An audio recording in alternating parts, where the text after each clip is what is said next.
Assalamualaikum warahmatullahi wabarakatuh. Izin masuk, perkenalkan nama saya Randy Pratika Bioga dengan NIM 2024 31111. Di video kali ini, di sini saya akan menjelaskan untuk menjawab ujian akhir semester mata kuliah kecerdasan buatan dari kelas A. Nah, di sini saya diberikan soal 1 sampai 3.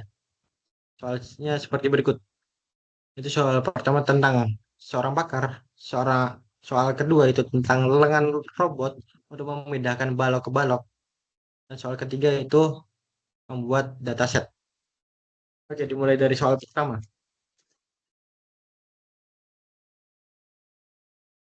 Nah, di sini saya menggunakan pakarnya yaitu orang tua saya sendiri, yang dimana dia bekerja di PT PLN Indonesia Power, lebih tepatnya di UBP Semarang, dengan bidang kepakarannya yaitu di operator unit PLDU. Nah, untuk pada poin B tentang wawancara, di sini saya menggunakan prompt GPT untuk menanyakan pertanyaan apa saja tentang operator unit PLTU. Nah, karena di sini saya tidak tahu operator unit PLTU itu tugasnya ngapain aja. Jadi saya menanyakan di GPT. Nah, berikut pertanyaan-pertanyaan ini saya lebih fokuskan ke tekanan boiler, yang dimana akan menjawab untuk metode, metode dan juga knowledge yang akan saya bahas selanjutnya. Dimulai dari pertanyaan pertama, apa gangguan yang paling sering terjadi saat mengoperasikan PLTU? Kedua, apa penyebab tekanan boiler menjadi rendah? Ketiga, apa yang harus dilakukan jika tekanan boiler turun? Keempat, apa penyebab alarm sering muncul pada ruang kontrol? Kelima, apa tindakan pertama ketika alarm berbunyi? Keenam, bagaimana mengetahui bahwa pompa air pengisi mengalami gangguan? Ketujuh, apa yang harus dilakukan jika level air boiler terlalu rendah? Kedelapan, apa penyebab turbin mengalami getaran berlebih? Kesembilan, apa tindakan jika getaran turbin melebihi batas normal? Kesepuluh, mengapa operator harus selalu mengikuti SOP ketika terjadi gangguan? Nah, di sini kronologis yang saya dapatkan yaitu dengan pertanyaan wawancaranya, apa penyebab tekanan boiler rendah? Dengan jawaban tekanan boiler rendah biasanya disebabkan oleh suplai bahan bakar yang berkurang. Di sini saya mengambil jawaban dari pertanyaan nomor 2, wawancara saya nomor 2. Yang saya peroleh yaitu tekanan boiler rendah dapat disebabkan oleh suplai bahan bakar yang berkurang.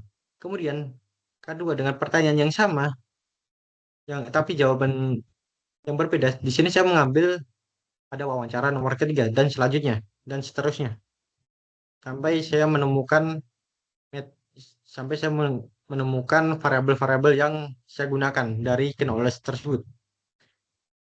Di sini saya menggunakan metode rules based reasoning, yang dimana saya mengambil variabelnya yaitu variabel A, tekanan boiler rendah, variabel B, alarm panel kontrol aktif, variabel C, suplai bahan bakar berkurang, variabel D, burner mengalami gangguan, variabel E, proses pembakaran tidak optimal, variabel S, boiler tidak menghasilkan tekanan normal, dan variabel terakhir, variabel G, gangguan pada sistem boiler. Dengan rules number one, jika A dan C, maka menghasilkan variabel E, dan seterusnya. Nah, di sini saya membuat soal yaitu operator menemukan bahwa tekanan boiler rendah dan suplai bahan bakar berkurang. Apakah sistem dapat menyimpulkan bahwa tekanan gangguan pada sistem boiler?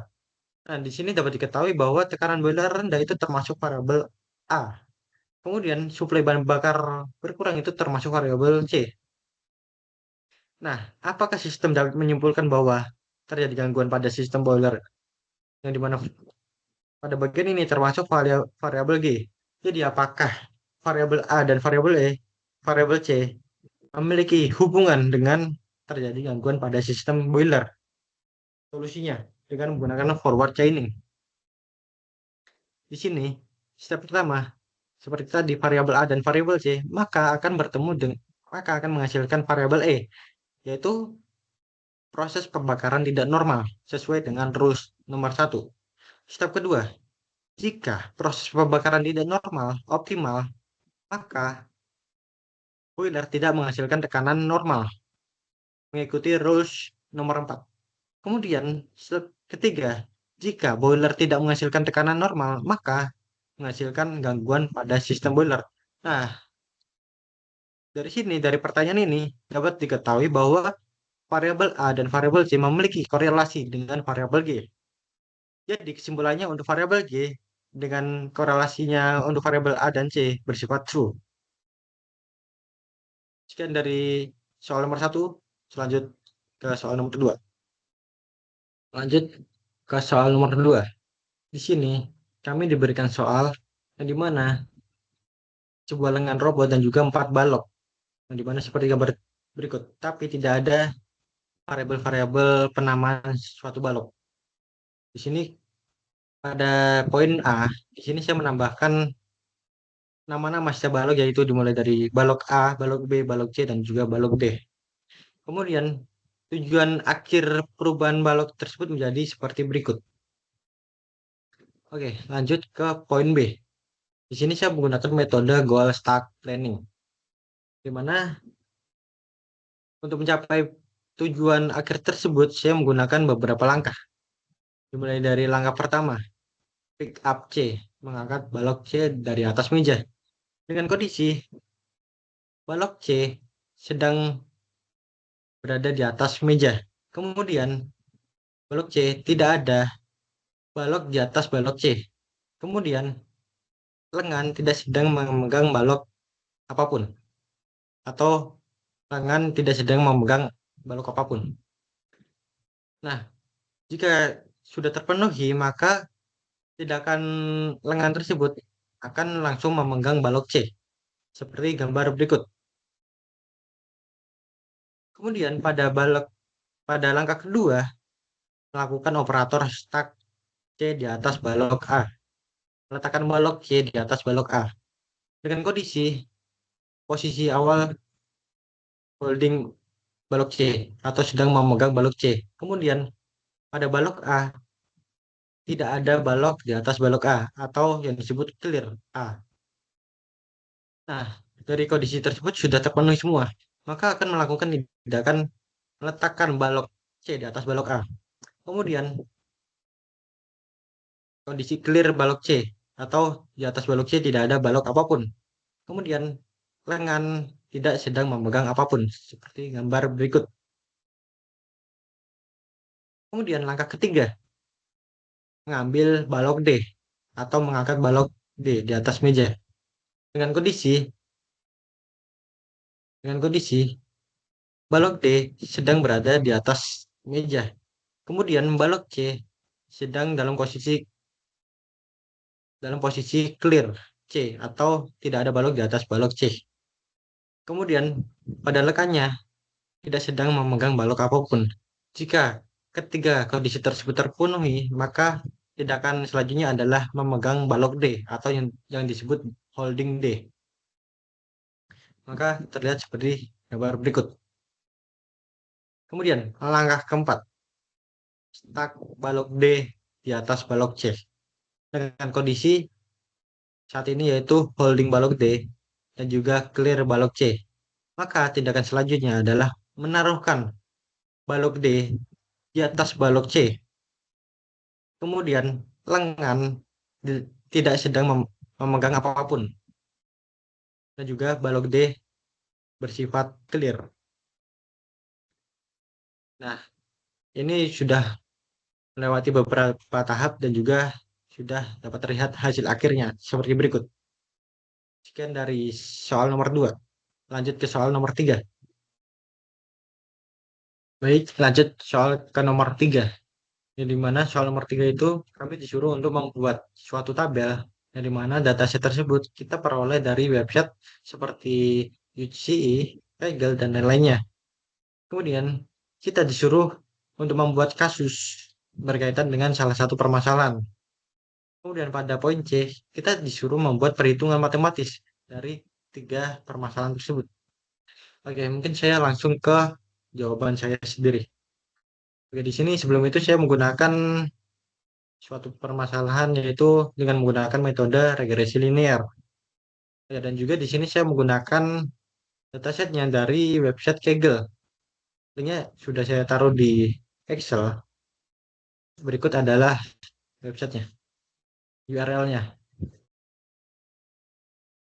Oke, lanjut. Di sini saya menggunakan variabel X yaitu Scholastic Assessment Test atau yang disingkat SAT, kemudian variabel Y-nya Grade Point Average atau yang disebut GPA.